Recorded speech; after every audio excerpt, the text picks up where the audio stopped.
اور اس سے بھی زیادہ شکر گزار ہوں کہ اس نے ہمیں علی کی ولایت کو ماننے والا بنایا۔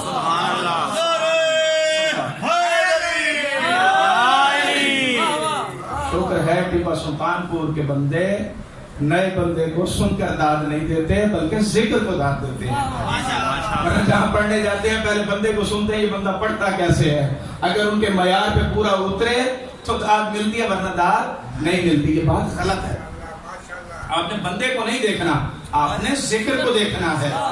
میں نے یہ آپ کی ذمہ داری، یہ میری ذمہ داری۔ میں نے جگہ کو نہیں دیکھنا، میں نے تعداد کو نہیں دیکھنا، میں نے ذکر کو دیکھنا ہے۔ اور میں ذکر محمد وآل محمد عبادت سمجھ کر کرتا ہوں۔ یہی وجہ ہے کہ نہ بغیر وضو کے کبھی مجلس پڑھتا ہوں،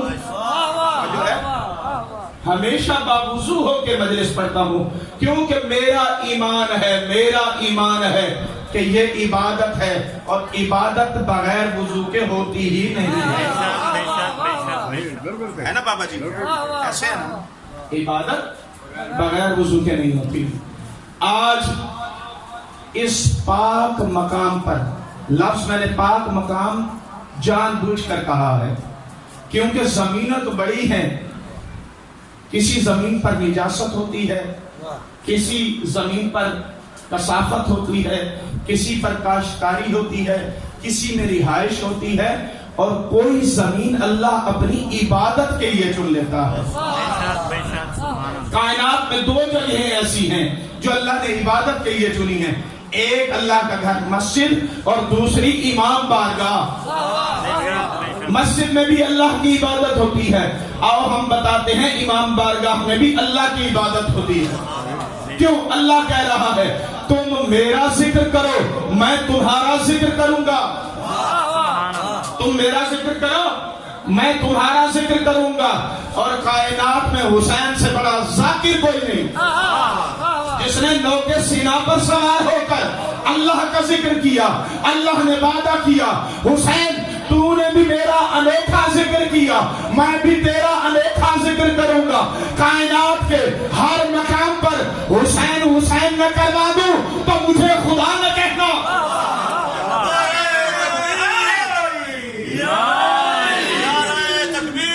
اللہ اکبر، نعرہ رسالت یا رسول اللہ، نعرہ حیدری یا علی، نعرہ صلوات، اللہم صلی علی محمد وآل محمد۔ بسم اللہ۔ قبلہ، کچھ دن پہلے یزید کے چاہنے والوں نے چوکوں پر بیان دیے تھے، نعوذ باللہ من ذالک، خدا لعنت کرے یہ نقل کفر نباشت۔ وہ کہہ رہے تھے جی وہ زندہ باد ہے، میں اس کا نام لینا ہی پسند نہیں کرتا ممبر پہ، وہ زندہ باد ہے، وہ تو جی صحابی رسول تھا اور یہ تھا اور وہ تھا۔ انہوں نے برملا بیان دیے۔ میں چیلن کی مجالس جہاں پر بھی پڑھ رہا ہوں، میری کوشش ہے کہ میں حسین کے حق میں بیان دے کر یزید کا کردار بتاؤں۔ انہوں نے یزیدی مجمع میں یزید کے فضائل پڑھے تھے، ہم حسینی مجمع میں حسین کے فضائل پڑھتے ہیں اور یزید کا کردار بھی بتاتے ہیں۔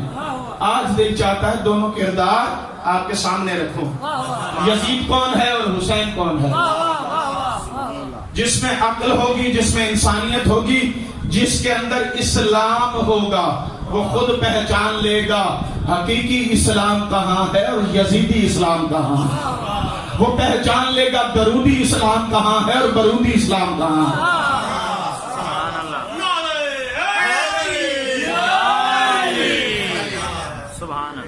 اچھا، اب کیونکہ ٹائم میرے پاس ہے، کھل کے میں پڑھوں گا، اگر آپ کھل کر سنیں گے تو عبادت کا لطف آ جائے گا۔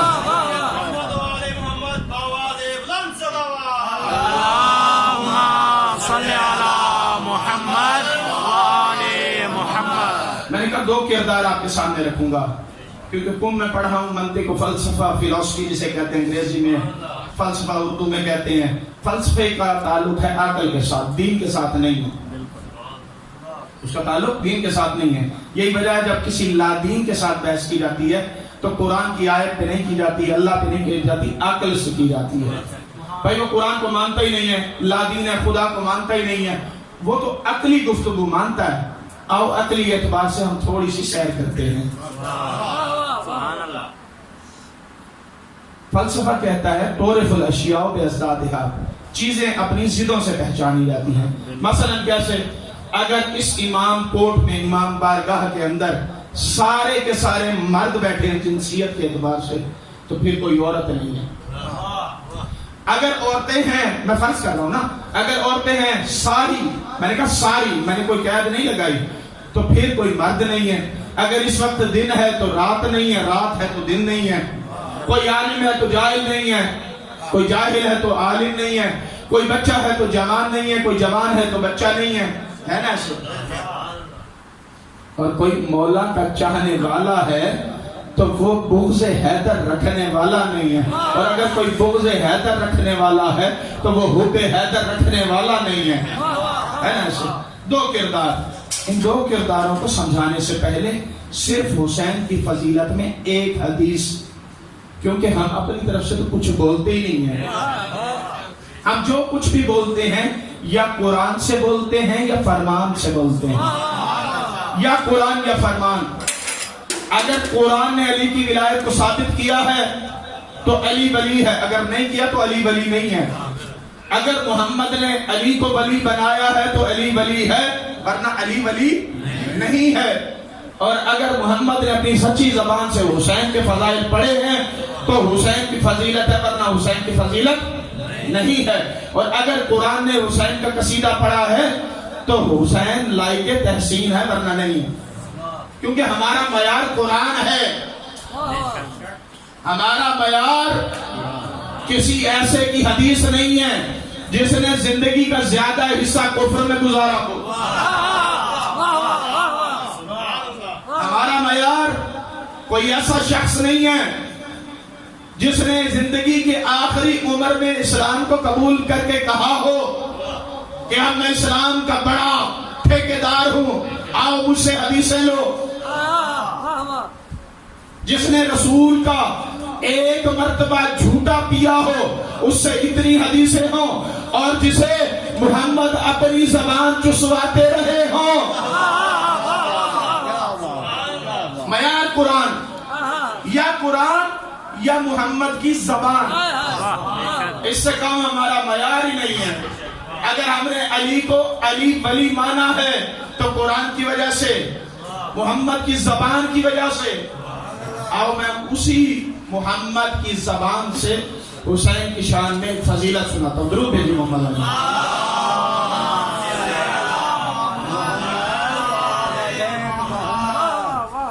محمد مصطفیٰ منبر رسول پر واعظ و نصیحت کر رہے ہیں. حرام و حلال کی بحث چھیڑی ہوئی ہے کہ اچانک محمد کا چھوٹا نواسا، یا یوں کہوں جنت کا چھوٹا شہزادہ، مسجد میں نانا کے پیچھے آیا. اب پاؤں دامن میں الجھا، زمین بوسہ لینا چاہتی ہے. حسین گرے نہیں ہے، میں یہ جملہ نہیں کہتا. امامت کے پاؤں نہیں لڑکھڑاتے، امامت کے پاؤں کبھی نہیں لڑکھڑاتے. زمین بوسہ لینا چاہتی تھی. ادھر محمد نے منبر کو چھوڑا، صحابہ کے مجمع کو چیرا، صحن مسجد میں آئے، حسین کو بغل گیر کیا اور اٹھا کر واپس منبر پر آئے. اب حرام و حلال کی بحث چھوڑ دی اور کہا ایوہ الناس ھذا حسین. اور لوگوں اسے پہچانو، یہ حسین ہے. کیا صحابی نہیں جانتے کہ یہ حسین ہے، محمد کا نواسا ہے، علی و بطول کا بیٹا ہے؟ نہیں جانتے لوگ. یہ پھر محمد کیوں بتا رہے ہیں؟ کہا آج جو تعارف کروا رہا ہوں ایسا تعارف پہلے نہیں ہوا. ھذا حسین. اچھا محمد مصطفیٰ سچی زبان سے ذرا تعارف کرواؤ، یہ والا حسین کون ہے؟ کہا ھذا حسین وعرفوہ، اس کو پہچانو، وفضلوہ، اور اس کی فضیلت کا اقرار کرو، وانصروہ، اگر وقت پڑ جائے تو اس کی مدد کرو. تو معلوم ہوا 61 ہجری میں 61 ہجری میں جو حسین کی نصرت کرنے آئے تھے وہ محمد کی زبان میں مسلمان تھے، جو حسین کے مقابلے پر آئے تھے وہ کافر تھے۔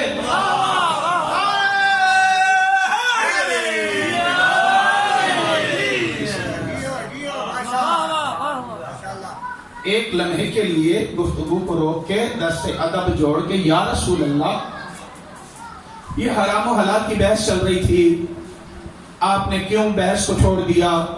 دوڑے روایت جملے رسول دوڑے تیزی سے اترے اور اتر کر بیٹے کو اٹھایا۔ بیٹا بھی نواسا بھی کبھی اس بحث میں نہ جانا، مبارلہ کی آیت کے مطابق بیٹے ہیں، یہ محمد کے بیٹے ہیں۔ بیٹے کو اٹھایا یا نواسے کو اٹھایا۔ یا رسول اللہ کسی صحابی سے کہتے جا کر اٹھا لیتے، آپ نے کیوں ایسا کیا؟ ہاں حسین کی فضیلت بتانا چاہتا ہوں، حسین کی فضیلت بتانا چاہتا ہوں۔ جو محمد وما ینطق عن الہویٰ کا مصداق ہے، جو بولتا قرآن ہے، چلے تو قرآن ہے، بیٹھے تو قرآن ہے، سوئے تو قرآن ہے، کسی کو بلائے تو قرآن ہے، کسی کو محفل سے اٹھا کے بھیج دے تو قرآن ہے۔ وہ چلتا قرآن کیوں گیا؟ یا رسول اللہ یہ حرام و حلال کی بحث کو آپ جاری رکھتے، کہا جانتے نہیں حرام اور حلال کی پہچان حسین ہے، حرام اور حلال کی پہچان حسین ہے۔ حدیث رکی نہیں، کہا لوگو ایوہ الناس ھذا حسین وعرفوہ وفضلوہ وانصروہ، وہ جو ہے ھذا حسین جدتہ فی الجنہ، جدہ فی الجنہ، امہ فی الجنہ، ابوہ فی الجنہ، امتہ فی الجنہ، خالہ فی الجنہ، محبہ فی الجنہ، محب محبی ہے فی الجنہ۔ پہچانو آج انوکھا تعارف کروا رہا ہوں حسین کا۔ یہ حسین کوئی معمولی شے نہیں ہے، یہ حسین وہ ہے جس کا دادا جنتی، جس کی دادی جنتی، جس کا نانا جنتی، جس کی نانی جنتی، جس کا بابا جنتی، جس کی ماں جنتی، جس کی خالو جنتی، جس کی پھوپھی جنتی، جس کے چاہنے والے جنتی۔ نہیں نہیں نہیں، اس سے وزنی جملہ کہا محمد مصطفیٰ نے، کہا اس کے چاہنے والے جنتی، اس کے چاہنے والوں کے چاہنے والے جنتی۔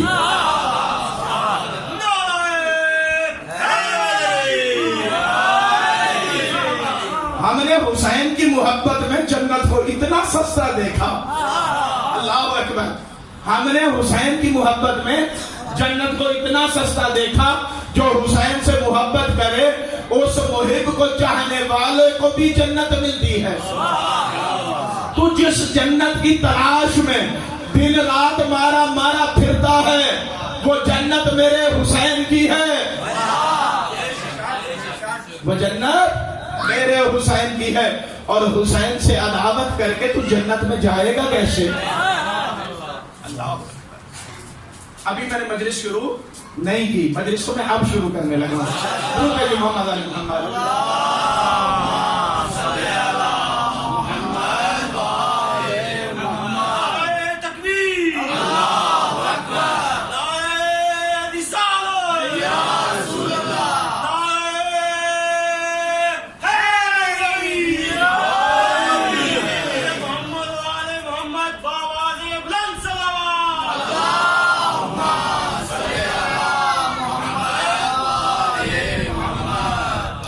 اس بھائی کا شکریہ جس نے نعرہ لگوایا، کیونکہ مجھے پیاس لگ رہی تھی، میں پانی پینا چاہ رہا ہوں۔ اس کی وجہ ہے آج ناشتے میں مچھلی کھا کر آیا ہوں۔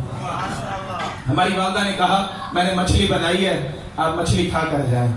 والدہ کا حکم تھا تو میں نے کھانا تھا، مجھے پتا ہے میں مجلس پڑھوں گا میرے ہونٹ خشک ہوں گے، کیونکہ مچھلی کی ایک خاصیت ہے کہ مچھلی اگر مر بھی جائے، پیٹ میں چلی بھی جائے تو پانی کو طلب کرتی ہے۔ مچھلی پانی کے بغیر نہیں رہ سکتی۔ آؤ کیونکہ بات آ گئی میرے ذہن میں، 3 جانور ہیں جو پانی میں رہتے ہیں، جو پانی کے اندر رہتے ہیں، ایک مچھلی، ایک مینڈک، ایک مگرمچھ، یہ 3 جانور ہیں۔ یہ تینوں کہتے ہیں ہمیں پانی سے پیار ہے۔ مینڈک کہتی ہے مجھے بھی پیار ہے، مچھلی کہتی ہے مجھے بھی پیار ہے، مگرمچھ کہتا ہے مجھے بھی پانی سے پیار ہے. یہ ان کا زبانی دعویٰ ہے. لیکن جب ہم عملی دعویٰ دیکھتے ہیں، مینڈک پانی کے بغیر بھی رہ سکتا ہے، مگرمچھ پانی کے بغیر بھی رہ سکتا ہے.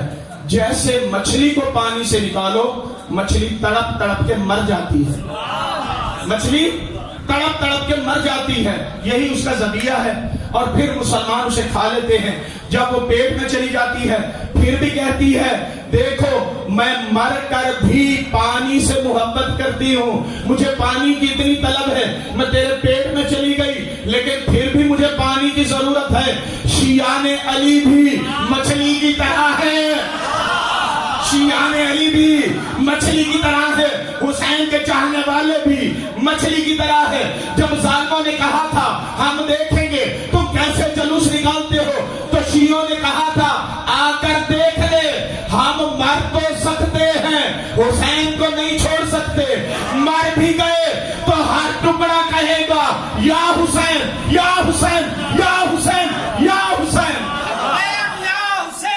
لبیک یا حسین، لبیک یا حسین، لبیک یا حسین، لبیک یا حسین.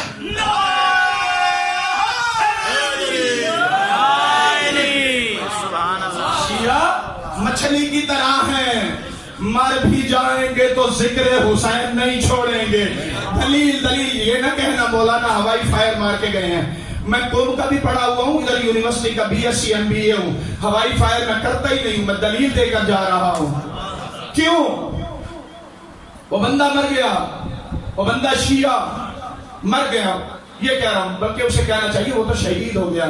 من مات علی حب آل محمد مات شہیدا، وہ تو شہید ہو گیا، اور شہید زندہ ہوتا ہے. اس کو بھی چھوڑ دو، اس کو بھی چھوڑ دو. جب ہمارا کوئی مرتا ہے ہم اس کی سوئم کی مجلس پر بھی ذکر حسین کرتے ہیں، جو اس بات کی دلیل ہے کہ مر کے بھی اسے ذکر حسین کی ضرورت ہے. آؤ اپنے موضوع کی طرف. یہ ایک جملہ بس آ گیا تھا تو میں نے کہہ دیا. میں نے تو تعارف کروانا ہے حسین کون ہے اور یزید کون ہے. حسین ہے کون؟ حسین وہ ہے کہ جس کا دادا ابو طالب ہے،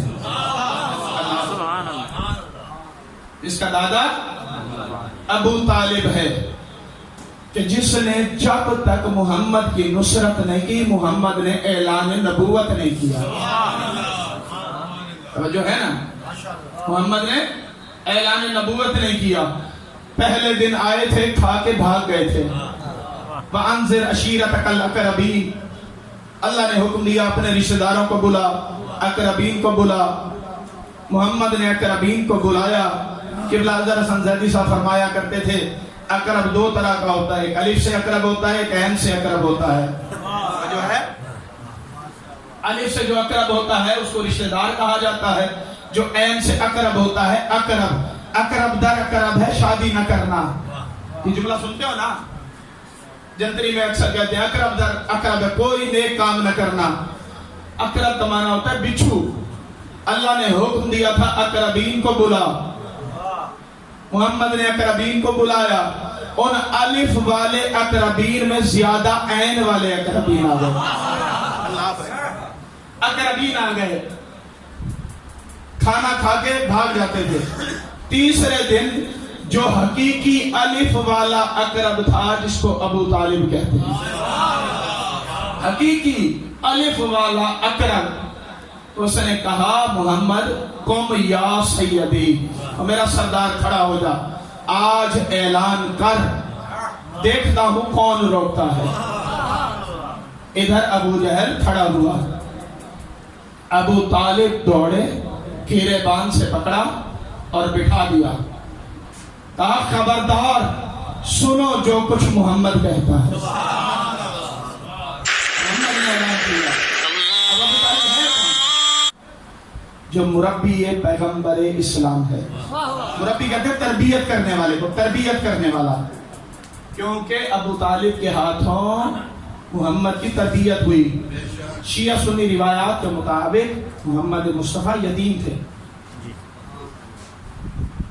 ان کی کفالت حضرت ابو طالب نے کی. تو جملہ کہنے دو جس کی ابا کا دامن پکڑ کر رسالت اور امامت نے چلنا سیکھا. جملے آرام سے پڑھ رہا ہوں اس لیے ایزی لے رہے ہو آپ میرے جملہ آسان لے رہے ہو. زور سے پڑھو پھر وہ جملے. جس کے دسترخوان پر رسالت اور امامت پلتی رہی, جس کے ہاتھوں کی غذا سے پاک محمد کے دہان میں غذا جاتی رہی, جس پر تو کفر کے فتوے لگاتا ہے. اب یہ بھی ایک نقطہ ہے, پتہ نہیں میں نقطوں میں آگے نکل جاتا ہوں پھر موضوع سے ہٹ نہ جو بارہ یہ نقطہ دیتا جاؤں. جو شخص کافر ہو مسلمہ حقیقت ہے کہ وہ جس کھانے کو ہاتھ لگائے وہ کھانا نجس ہو جاتا ہے. اب ہم کچھ نہیں کہتے ابو طالب کا کیسا ہاتھ تھا جس ہاتھ سے وہ غذا محمد کے دہان میں جاتی تھی. ہم کچھ نہیں کہتے. ہمارا تو ایمان ہے ابو طالب کا ہاتھ بھی پاک تھا, اس کی غذا بھی پاک تھی, جس کا نتیجہ محمد مصطفیٰ تھا. اچھا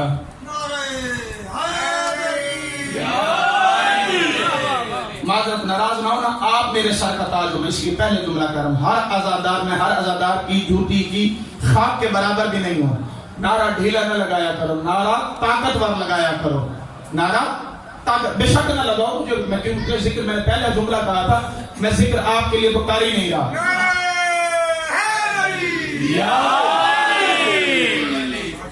دادی کون ہے حسین کی؟ حسین کی دادی وہ ہے کہ تاریخ بشریت میں اس کے سوا کعبے میں کسی کے لیے در نہیں بنا. ایک عصمت کی ملکہ حضرت مریم تھی جس نے بغیر باپ کے عیسیٰ جیسے نبی بیٹے کو جنم دینا تھا. وہ بھی بیت اللہ میں تھی. اللہ نے کہا مریم یہاں سے چلی جا. کیوں؟ یہ بیت العبادہ ہے, بیت الولادہ نہیں. لیکن جب فاطمہ بنت اسد نے علی جیسے شیر کو ولادت دینا تھی تو اللہ نے ابو طالب کے گھر سے اپنے گھر میں بلایا. کیوں؟ کیونکہ جو آنے والا ہے وہ عین اللہ ہے, وجہ اللہ ہے, لسان اللہ ہے, عذر اللہ ہے, نور اللہ ہے. اللہ اکبر. صرف بلایا نہیں, پھر در بنایا. صرف در نہیں بنایا, 3 دن تک مہمان بھی رکھا. مریم کے لیے اگر بیت المقدس میں جنتی کھانے آتے تھے تو فاطمہ بنت اسد کے لیے بیت اللہ میں جنتی کھانے آتے تھے. ایک اور نقطہ ذہن میں آ گیا, مریم کے لیے جب تک اس نے عیسیٰ کو ولادت نہیں دی جنتی کھانے آتے تھے. جیسے اس نے عیسیٰ کو ولادت دی, اب کہا یا اللہ میں بھوکی ہوں, مجھے بھوک لگی ہے. کہا اب مشقت کرنا پڑے گی, اب کھانا جنت سے نہیں آئے گا. کہا جو کھجور کا تنا ہے اس کو ہلا, تازہ کھجوریں گریں گی. مریم نے پلٹ کر کہا یا رسول اللہ, جب میں بالکل صحیح و سالم تھی اس وقت مجھے جنت سے کھانے بھیجتا تھا. اب میں حالت بیماری میں ہوں, حالت زچگی میں ہوں, میں نے بچے کو جنم دیا ہے, میرے بدن میں نکاہت ہے, میں نے بچے کو دودھ پلانا ہے.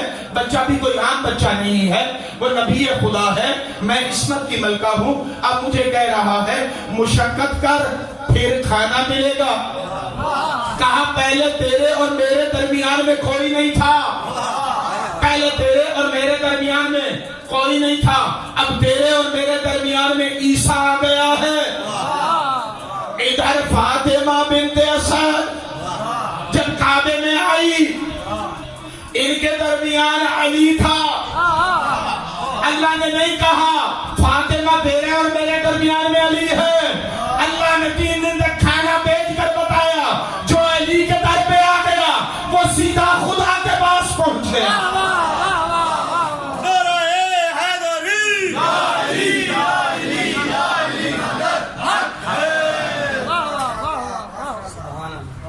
یہ نور ولایت ہے جو آپ کے دلوں کے اندر منور ہے. یہ آپ مجھے داد نہیں دے رہے, یہ علی کی ولایت بول رہی ہے, ماں کی شرافت بول رہی ہے, باپ کی حلال کمائی بول رہی ہے, اور تمہارے گھر کا پاک ماحول بول رہا ہے. بنی امیہ کے دور میں کہا جاتا تھا جاؤ دشمن علی کو ڈھونڈو.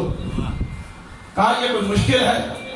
دیکھو جس کے باپ کی جگہ خالی ہو دشمن علی ہوگا. جس کے باپ کی جگہ خالی ہو وہ دشمن علی ہوگا. اللہ اکبر. تعارف ہو رہا ہے. کہا حسین کا نانا کون ہے؟ حسین کا نانا. کہا حسین کا نانا وہ ہے جس کی مثال نہ انبیاء میں ہے نہ مرسلین میں ہے, جس کی مثال نہ فرشتوں میں ہے نہ غیر فرشتوں میں ہے. وہ خاتم الانبیاء ہے, خاتم المرسلین ہے. کہا اس کی نانی کون ہے؟ اس کی نانی وہ ہے کہ جس نے اپنی دولت کے دروازے اسلام کے لیے کھول دیے, جس کی دولت کے صدقے میں لوگ غنی بنے, جس کی دولت کے صدقے میں لوگ غنی بنے, جس کی دولت کے صدقے میں لوگوں نے کلمہ پڑھا, جس کی دولت کے صدقے میں لوگ اسلام لے کر آئے. بات کو سمجھنے لگا ہوں میں. ابھی تو میں حسین کے تعارف میں ہوں, ابھی تو میں نے یزید کا تعارف بھی کروانا ہے. کتنا وقت کتنا رہ گیا میرا, مجھے یہ بتا دیجیے. 12:40 پہ ختم کریں. اب کیا ٹائم پہ؟ اب 12:10 ہو گیا. 12:10 ہو گیا, آدھا گھنٹہ ہے. پھر تیزی سے گزروں. پھر نماز 5 بات. نانی. کہا حسین کے بابا کا تعارف. حسین کے بابا کے لیے صرف ایک جملہ کہہ کے میں آگے گزر رہا ہوں. حسین کا بابا وہ ہے کہ جو کعبے میں پیدا ہوا, جس کعبے کے تو چکر لگا کے حاجی بنتا ہے وہ حسین کے بابا کا سچا خانہ ہے. کہا حسین کی ماں کون ہے؟ ہم کچھ نہیں کہتے. میں نے کہا تھا معیار ہم نہیں ہیں, معیار یا قرآن ہے یا محمد کی زبان ہے. محمد نے اپنی سچی زبان سے کیا کہا تھا؟ فاطمہ تو بزت منی, فاطمہ میرے جگر کا ٹکڑا ہے. اتنا نہیں کہا, پھر کہا ان اللہ یرضی برضا فاطمہ ویغضب بغضب فاطمہ. اللہ فاطمہ کی رضا سے راضی ہوتا ہے اور فاطمہ کے غضب سے غضبناک ہوتا ہے. مجھے ایک جملہ کہنے دو, اگر اللہ فاطمہ کی رضا سے راضی ہوتا ہے اور فاطمہ کے غضب سے غضبناک ہوتا ہے تو تاریخ میں جس جس جس جس جس جس جس جس جس پر فاطمہ غضبناک ہے اس پر اللہ غضبناک ہے, اور جس جس جس جس پر فاطمہ راضی ہے اس پر اللہ راضی ہے. اللہ فاطمہ کی رضا سے راضی ہوتا ہے. ہو گیا تعارف. کہا حسین کا بھائی کون ہے؟ کہا حسین کا بھائی جس کے بارے میں محمد مصطفیٰ نے سچی زبان سے کہا تھا الحسن والحسین سید شباب اہل الجنہ. حسن اور حسین جنت کے جوانوں کے سردار ہیں. لفظ کہا جوانوں کے سردار ہیں. تو جسے بوڑھوں کا سردار بنا, جب کوئی جنت میں بوڑھا ہوگا ہی نہیں تو کوئی سردار ہوگا ہی نہیں. حسین ہے کون؟ جس کی نسل میں 9 امام ہیں, ایک کے بعد دوسرا امام, ایک کے بعد دوسرا تیسرا امام. یہ حسین کا مختصر تعارف. میں نے سمجھا تھا وقت بڑا ہے, یہ پتہ نہیں جب فضائل آل محمد پڑھنے بیٹھے تو دامن وقت میں گنجائش کیوں نہیں رہتی, وقت کا پتہ کیوں نہیں چلتا. کسی اور کا ذکر کریں تو ذکر بور ہو جاتا ہے, انسان بور ہو جاتا ہے. یہی ذکر ہے, یہی حدیثیں ہیں, یہی کلمات ہیں. مومن ہر سال سنتے ہیں, ہر سال اس سے زیادہ داد دیتے ہیں, ہر سال اسی ذکر پر پہلے سے زیادہ خرچ کرتے ہیں. یہ معجزہ ہے.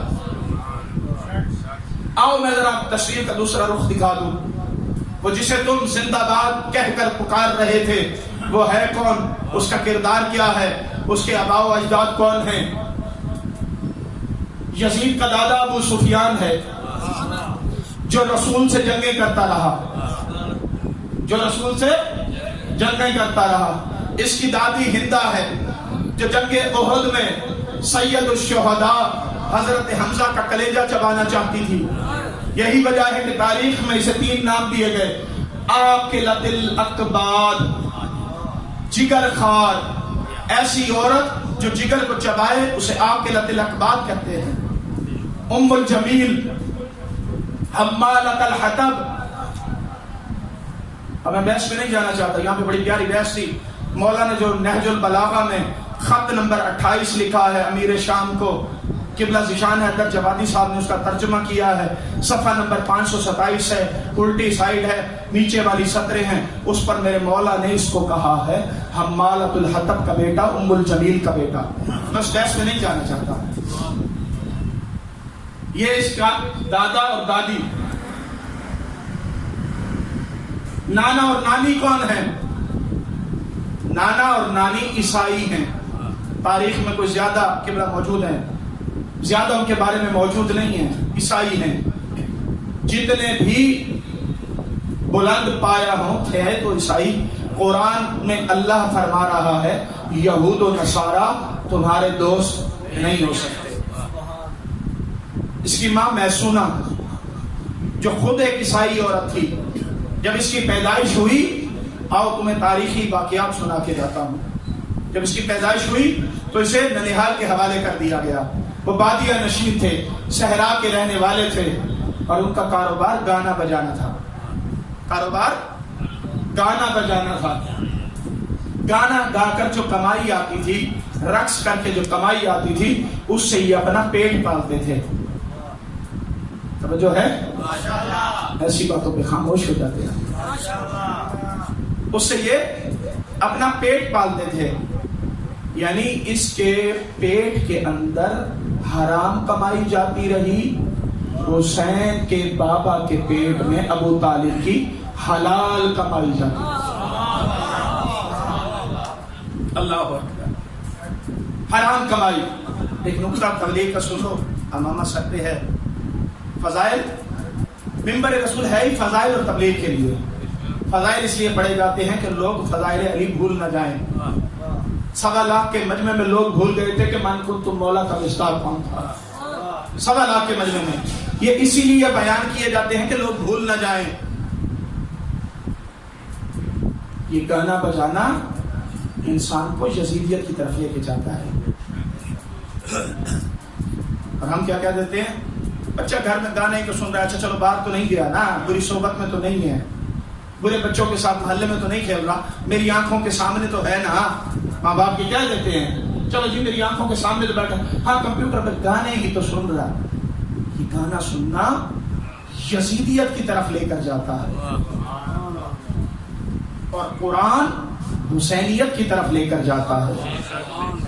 کیونکہ حسین کے گھر میں قرآن اترا تھا. قرآن حسینیت کی طرف لے کے جاتا ہے، گانا یزیدیت کی طرف لے کے جاتا ہے. مجھے یقین ہے کسی مومن کے گھر میں گانا نہیں چلتا. اگر غلطی سے کبھی چلتا بھی ہے تو اسے نکال دو، کیونکہ ہم نے بیٹوں کو حسینی بنانا ہے، یزیدی نہیں بنانا. ہم نے بیٹوں کو حسینی بنانا ہے، اور ہم بیٹوں کو پالتے ہی حسین کے لیے. ہم بیٹوں کو پالتے ہی حسین کے لیے ہیں. بیٹے کو سوئی چبھ جائے باپ کا دل گھبرا جاتا ہے، لیکن 10 محرم کے دن پتہ ہے خطرہ ہے، مشی والے دن خطرہ ہے، 40 والے دن خطرہ ہے. ماں خود کہتی ہے جعلی اکبر کا صدقہ، جعلی اکبر کا صدقہ. یزید پہچانو کون ہے؟ یزید کا باپ چلاکوں کا امام ہے.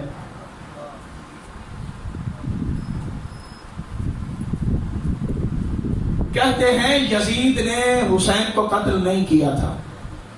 یزید نے حسین کو قتل نہیں کیا تھا. اور آج کل کفر کے فتوے بھی بڑی جلدی لگ جاتے ہیں.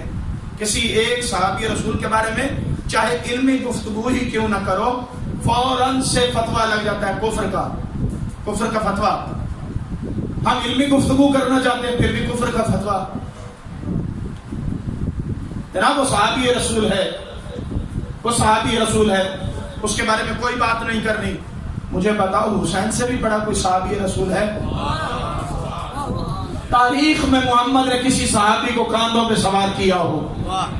اگر سوار کیا ہے تو حسین کو کیا ہے یا حسین کے بابا علی کو کیا ہے؟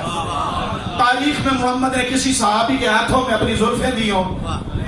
کوئی صحابی ہاتھ تو لگائے زلفوں کو، دائرہ اسلام سے خارج ہو جائے گا. لیکن محمد حسن کو بھی زلفیں پکڑاتے ہیں، حسین کو بھی زلفیں پکڑاتے ہیں.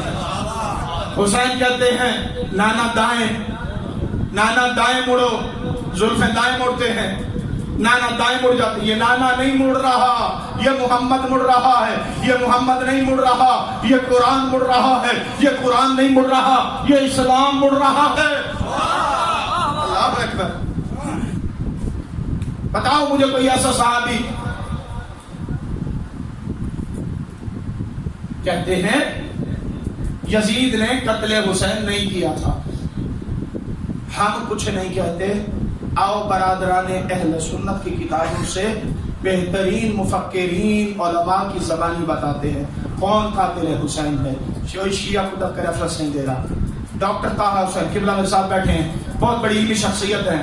ڈاکٹر طاہا حسین، اس نے اپنی کتاب فتنۃ الکبریٰ میں کہا میں مان لیتا ہوں یزید قاتل حسین نہیں ہے. میں مان لیتا ہوں یزید قاتل حسین نہیں ہے. لیکن ایک مسئلہ ہے، جب کسی بادشاہ کی حکومت میں کوئی گورنر اتنا بڑا جرم کرے کہ جو بادشاہ کے لیے باعث ندامت ہو، بادشاہ کے لیے گالی بن جائے، اتنا بڑا جرم، تو بادشاہ اس گورنر کو معزول کر دیتا ہے. ہم نے تاریخ میں ابن مرجانہ کو معزول ہوتے نہیں دیکھا. اگر یزید معزول کر دیتا ہم مان لیتے کہ یزید قاتل حسین نہیں ہے. اس کا معزول نہ کرنا اس بات کی دلیل ہے کہ یزید قاتل حسین ہے. تو پھر ڈاکٹر طاہا حسین نے فیصلہ کیا.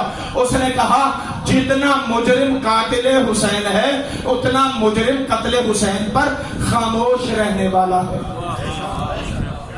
اتنا مجرم قتل حسین پر خاموش رہنے والا ہے. یہ اس کے جملے تھے. اس سے بڑا جملہ برادران اہل سنت کے عالم دین علامہ تفتازانی نے کہا. علامہ تفتازانی بہت پائے کے عالم دین ہیں. انہوں نے کہا تم یہ بحث کرتے ہو کہ یزید قاتل حسین ہے، پہلے یہ بحث کرو کہ وہ مسلمان تھا بھی یا نہیں. یہ بحث کرو کہ وہ مسلمان تھا بھی یا نہیں.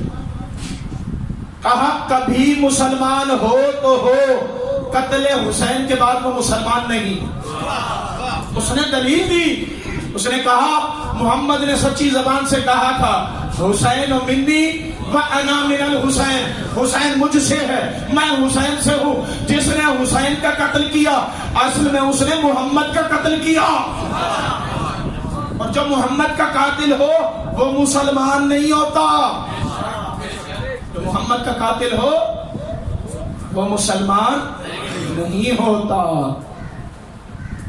ایک اور مورخ نے اس سے بڑا فیصلہ کیا. اس نے کہا یزید کے بارے میں زیادہ گفتگو کرنے کی ضرورت نہیں ہے، صرف 3 جملے. اللہ لعنت کرے ان 3 جملوں پر. 3 جملے. اس کے 3 سالہ حکومتی دور پر اللہ لعنت کرے. یزید کا 3 سالہ دور تھا نا حکومت کا. کہا صرف 3 جملے سمجھ لو یزید سمجھ میں آ جائے گا. اے مورخ سمجھا کیا 3 سالہ دور حکومت تھا. کہا اس کو پہلا حکومتی سال ملا تو اس نے رسول کے بیٹے حسین کو قتل کیا. یعنی پہلا اقتدار کا سال قتل فرزند رسول.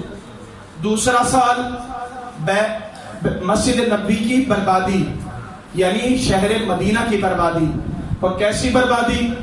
قبلہ موجود ہے تاریخ میں واضح، ہر شیعہ سنی کتب میں یہ لکھا ہے. کیسی بربادی میں بتاتا ہوں کیسی بربادی. 3 دن تک مسجد نبوی میں نماز معطل، آذان معطل. مسجد نبوی میں گدھے گھوڑے خچر باندھے گئے پاک جگہ پر. میں نے پہلے کہا تھا اللہ نے 2 جگہوں کو چنا ہے، ایک مسجد کو اور ایک امام بارگاہ کو عبادت کے لیے. اس نے گدھے گھوڑے خچر باندھے. وہ 3 دن تک نجس پیشاب مسجد نبوی میں کرتے رہے. اس کے بعد اس نے 3 دن تک مدینہ کی عورتوں کو اپنے لشکر پر جائز قرار دیا، جس کے نتیجے میں نہ جانے کتنے اگلے سال ایسے بچے پیدا ہوئے جن کے والد کی جگہ خالی تھی، والد کی جگہ خالی تھی. یہ دوسرا.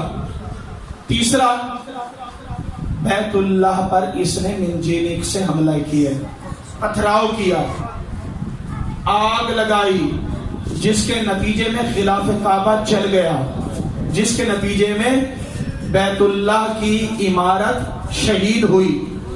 یہ 3 سالہ دور ہے. پہلا دور، پہلا سال قتل فرزند رسول، دوسرا سال مدینہ الرسول کی بربادی، تیسرا سال کعبۃ اللہ کی تاراجی. 3 سال حکومت کیسے ملے؟ 3 سالوں میں اس نے 3 بڑے کارنامے کیے. مسلمان تو یہ 3 کارنامے سمجھ لے، تجھے یزید سمجھ میں آ جائے گا. یہ 3 کارنامے ہیں جو یزید نے انجام دیے. مجھے جملہ کہنے دو یزید کو سمجھانے کے لیے کہ یزید ہے کون. جب کسی فاسق کو، جب کسی فاجر کو، جب کسی مشرک کو، جب کسی کافر کو، جب کسی حرام غذا کھانے والے کو، جب کسی رقص کی محفل میں پلنے والے کو، جب کسی گانا گانے والی کے بیٹے کو گانے کے ذریعے غذا ملے گی اور وہ اقتدار پر آئے گا تو وہ کیا کرے گا؟ پہلے سال میں محمد کے بیٹے کو قتل کرے گا، فرزند رسول کو قتل کرے گا. دوسرے سال میں محمد سے دور ہوگا، مسجد نبوی محمد سے دور ہوگا. تیسرے سال میں اللہ سے دور ہوگا، تیسرے سال میں اللہ سے دور ہوگا. تو جملہ کہنے دو، اگر اللہ والا بننا ہے تو پہلے محمد والا بننا ہوگا، محمد والا بننا ہے تو پہلے حسین والا بننا ہوگا. ہم شیعہ مجلس حسین میں آ کر تمہیں بتاتے ہیں ہم ہی حسین والے ہیں، ہم ہی محمد والے ہیں، ہم ہی اللہ والے ہیں. کیونکہ محمد حسین سے جدا نہیں، حسین محمد سے جدا نہیں، علی محمد سے جدا نہیں، محمد علی سے جدا نہیں. اسلام ان کے در پر پلتا رہا، وہ ان سے کیسے جدا ہوگا؟ جو ہے کیسے ان سے جدا ہوگا؟ حسین کو پہچانا نہیں لوگوں نے. حسین ہے کون؟ حسین کو لوگوں نے پہچانا نہیں. آج دامن وقت میں گنجائش نہیں ہے، ورنہ بتاتا کہ ان کے آباء و اجداد کون ہیں. ابن الطلقاء ہے یہ، ابن الطلقاء. طلقاء جانتے ہیں کسے کہتے ہیں؟ طلقاء طلیق کی جمع ہے. طلیق کہتے ہیں مفرد کو، مفرد کو. اگر آپ کو یہ بات سمجھ نہیں آ رہی تو لفظ طلاق تو سنا ہوگا آپ نے. مرد عورت کو طلاق دے دیتا ہے، اس کے بعد عورت کی مرضی جو چاہے کرے، اس سے آزاد ہے، یعنی طلاق یافتہ ہے. عربوں میں دستور تھا کہ جب کوئی جنگ ہوتی تھی، ایک لشکر جیت جاتا تھا اور ایک ہار جاتا تھا. جو لشکر جیت جاتا تھا وہ مردوں کو اپنا غلام بنا لیتا تھا، عورتوں کو کنیز، اور جو مال ہوتا تھا وہ مال غنیمت کے طور پر اپنے پاس رکھتے تھے. اب یہ کن کے بیٹے ہیں یہ بتانا چاہتا ہوں. یہ ابن طلقاء ہے، طلاق یافتہ لوگوں کے بیٹے. کس کے طلاق یافتہ ہیں؟ جب فتح مکہ ہوئی ان لوگوں نے ڈر کے اسلام کو قبول کیا. صحابی 2 طرح کے تھے، یا انصار تھے یا مہاجرین تھے. انصار وہ تھے جو مدینے کے رہنے والے تھے. آخری جملہ فضائل کا میں بتانا چاہ رہا ہوں کہ کردار ان کا شجر نسب ہے کیا. انصار وہ جو مدینے کے رہنے والے تھے جنہوں نے مہاجرین کو ویلکم کیا، مہاجرین کو جگہ دی. اور مہاجرین وہ تھے جو مکہ سے مدینہ رسول کے ساتھ ہجرت کر کے آتے، رسول کے ساتھ ہجرت کر کے آتے. اس کے علاوہ کوئی صحابی نہیں. قبلہ اس کے علاوہ کوئی صحابی ہے تو مجھے بتائیں. یا وہ ہیں جو ہجرت کر کے آئے ہیں یا وہ ہیں جو انصار ہیں؟ تو یہ وہ لوگ ہیں جب فتح مکہ ہوئی تو انہوں نے اسلام کو قبول کیا. اس وقت محمد نے اپنی سچی زبان سے کہا تم طلقاء ہو. یہ اس قابل نہیں تھے کہ محمد انہیں اپنا غلام بناتا. تو کیسا مسلمان ہے, تو نے اپنا پیر بنا لیا. نہ یہ انصار میں ہے نہ مہاجرین میں ہے, یہ صحابی نہیں, یہ اسلام کے طلاق یافتہ ہیں. یہ محمد کے چھوڑے ہوئے ہیں, یہ محمد کے چھوڑے ہوئے ہیں. جو محمد کا چھوڑا ہوا ہو اسلام اس سے نہیں لیتے. اسلام اس سے لیتے ہیں جسے محمد نے ہاتھوں پہ بلند کیا ہو, جسے محمد نے ہاتھوں پہ بلند کیا ہو, بتایا ہو. وہ جو کہتا ہے کہ میں نے ہاتھوں پہ محمد کو بلند کیا تھا وہ اور تھا, محمد جسے ہاتھوں پہ بلند کرے وہ اور ہے.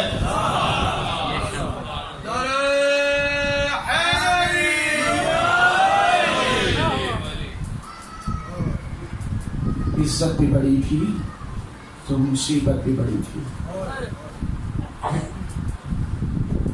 میں نے ایک جملہ کہا نا کہ قرآن ان کے گھر پر نازل ہوا. اسی قرآن کو بچانے کے لیے, اسی اسلام کو بچانے کے لیے قربانیاں بھی اسی گھر نے دی. اگر کسی اور گھر نے دی ہوتی تو ہم مانتے کہ وہ بھی بافضیلت ہے. قرآن نازل بھی انہی کے گھر پہ ہوا. قرآن کو بچانے کے لیے قربانیاں بھی انہوں نے دی. اور کیسی قربانیاں دی؟ کبھی کبھی ذاکر پریشان ہو جاتا ہے کہ کس قربانی کو پڑھے کس قربانی کو نہ پڑھے. اگر حسین کے مرد مارے جاتے شاید ہم حوصلہ کر جاتے. آپ نے سوشل میڈیا پر دیکھا ناروال میں ایک مومنہ کو پولیس پکڑ کے جا رہی تھی. ہمارا اس سے کوئی تعلق نہیں تھا, ہم اسے جانتے نہیں ہیں. اگر وہ شیعہ نہ بھی ہوتی, کسی اور مذہب کی عورت ہوتی, پھر بھی ہمارا دل اڑتا کہ عورتوں کے ساتھ ایسا سلوک نہیں کیا جاتا. اور ریاست مدینہ کا نعرہ لگانے والے اگر اس ریاست میں مسلمان عورتوں کے ساتھ ایسا ہو تو ایسا سلوک یزید کی حکومت میں ہوتا تھا, اسلام کی حکومت میں نہیں ہوتا تھا. رونا تو اس بات کا ہے کہ حسین کی 4 سالہ بیٹی سکینہ پر ایسے ظلم ہوئے کہ تاریخ جب ان ظلموں کو لکھتی ہے تو روتی ہے, ذاکر جب ان ظلموں کو پڑھتا ہے تو روتا ہے, عزادار جب سنتے ہیں تو روتے ہیں. کہا بابا, جب 11 محرم کو بابا کی لاش پہ آئی تو سکینہ نے ایک بیان کیا ہے. کہا بابا تو ذبح ہوتا رہا, میں دیکھتی رہی. بابا تیرے بعد ہمارے خیمے جلے, بابا بھول جاؤں گی. بابا میرا دامن جلا, بھول جاؤں گی. بابا میرے دور چھنے, میں بھول جاؤں گی. بابا مجھے تماچے لگے, میں بھول جاؤں گی. بابا وہ تیرا خشک گلا اور شیمر کا کند خنجر نہیں بھولوں گی. کربلا سے کوفہ, کوفہ سے شام, تیری ذاکرہ بن کر بتاؤں گی. میرے بابا کو پیاسا مارا گیا, آ گیا وہ وقت, سکینہ کو اونٹ پہ سوار کیا گیا, اونٹوں کو بھگایا گیا.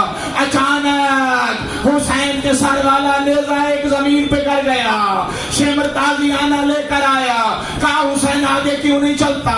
سید سجاد تیرا بابا آگے کیوں نہیں بڑھتا؟ بس اس نے سید سجاد کی کمر پر تاریخ کربلا رقم کرنا شروع کیا.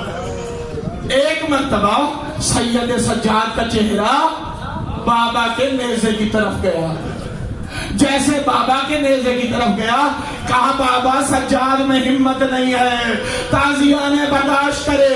ایک مرتبہ حسین کے کٹے ہوئے ہونٹوں نے جنبش کی, کہا جانتے نہیں میری سکینہ گر گئی ہے, جب تک سکینہ نہیں آئے گی میں آگے نہیں بڑھوں گا. بس زینب نے اونٹ کو بٹھانے کا انتظار نہیں کیا، اونٹ سے خود کو گرا دیا۔ سوال، اجرکم اللہ۔ امام صادق فرماتے ہیں جب ہمارے جل کے مسائل پڑے جائیں، مومنوں بخل نہ کیا کرو۔ تم سے کہہ رہے ہیں مومنوں بخل نہ کیا کرو، اونچی آواز میں رویا کرو، دنیا کو پتا چلے ہمارے گھر میں جنازہ ہے۔ زینب نے ان کے بیٹھنے کا انتظار نہیں کیا۔ ہم مولا عباس کے مسائل پڑھتے ہیں نا، تو خود مولا عباس کہتے ہیں میرے وہ مسائل پڑھا کرو جو میرے سب سے سخت مسائل ہیں۔ مولا کون سے مسائل؟ کون سے مسائل؟ یہ روایت مولا عباس سے بھی ہے، یہ روایت امام صادق سے بھی ہے، یہ روایت بی بی ام البنین سے بھی ہے، یہ روایت بی بی فاطمہ الزہرا سے بھی ہے۔ کون سے مسائل؟ کہ آنکھوں میں تیر کا لگنا، کہا بڑی مصیبت تھی لیکن یہ میری بڑی مصیبت نہیں۔ کہا پھر کون سی مصیبت؟ کیا بازوؤں کا قلم ہونا، کہا یہ بھی مصیبت تھی لیکن بڑی مصیبت نہیں تھی۔ کہا سینے میں تیر کا لگنا، کہا یہ بھی مصیبت تھی لیکن بڑی مصیبت نہیں تھی۔ میری سب سے بڑی مصیبت تھی کہ ہر سوار جب گھوڑے سے اترتا ہے تو بازوؤں کا سہارا لیتا ہے۔ ہائے میرے بازو نہیں تھے۔ اجرکم اللہ۔ عباس تو گھڑ سوار ہے، عباس تو مرد ہے۔ تاریخ کہتی ہے تیرا قد بڑا ہے، گھوڑے کا قد چھوٹا ہے۔ ہائے زینب، ہائے زینب، زینب کے ہاتھ بندے ہیں، زینب گھڑ سوار نہیں ہے۔ زینب تو وہ ہے جسے گھر میں بھی چلنا نہیں آتا۔ اجرکم اللہ، اجرکم اللہ۔ گھوڑے کا قد چھوٹا ہوتا ہے، اونٹ کا قد بڑا ہوتا ہے۔ عباس مرد ہے، زینب عورت ہے۔ زینب نے اونٹ کے بیٹھنے کا انتظار نہیں کیا، خود کو اونٹ سے گرایا۔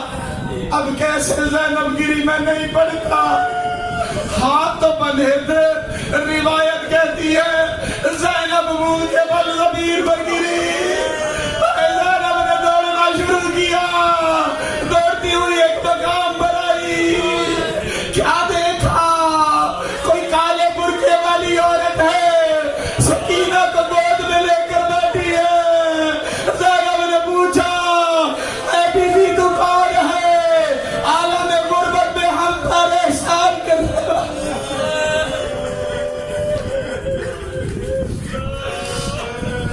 بی بی نے نقاب ہٹایا، کہا پہچان میں تیری ماں زہرا، مدینہ چھوڑ کر آ گئی۔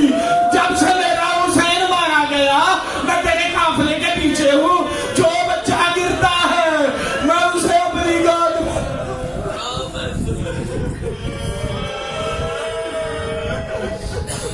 ایک آخری جملہ سن، ملتان والے جانتے ہیں میں بی بی سکینہ اور علی اصغر کے مسائل میں بڑا حساس ہوں۔ ایک جملہ، جیسے بی بی زینب عالیہ نے سکینہ کو ہاتھوں پہ لیا، شمر دوڑتا ہوا آیا، کہا یہ بچی مجھے دے دو۔ کہا کیا کرو گے، اسے کس کے ساتھ بٹھاؤ گے؟ کہا اسے اکیلا بٹھاؤں گا۔ کہا اسے اکیلا بٹھا۔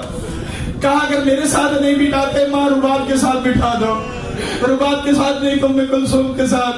کہا یہ بچی پیدل چلنا نہیں جانتی، اونٹ پہ بیٹھنا نہیں جانتی، یہ پھر گر جائے گی۔ یہ جملہ سمجھ لو، بہت رو گے۔ کہا یہ بچی پھر گر جائے گی۔ کہا اب ایسا انتظام کروں گا کہ یہ بچی گرے بھی نہیں۔ ایک شریر اونٹ کو بلوایا گیا، اکھر اونٹ کو بلوایا گیا جو اپنے اوپر کسی کو سواری نہیں کرنے دیتا۔ اونٹ کو بٹھا کر اس کی کوہان کے ساتھ سکینہ کو یتیم سمجھ کر، سکینہ کو بے وارث سمجھ کر رسیوں کے ساتھ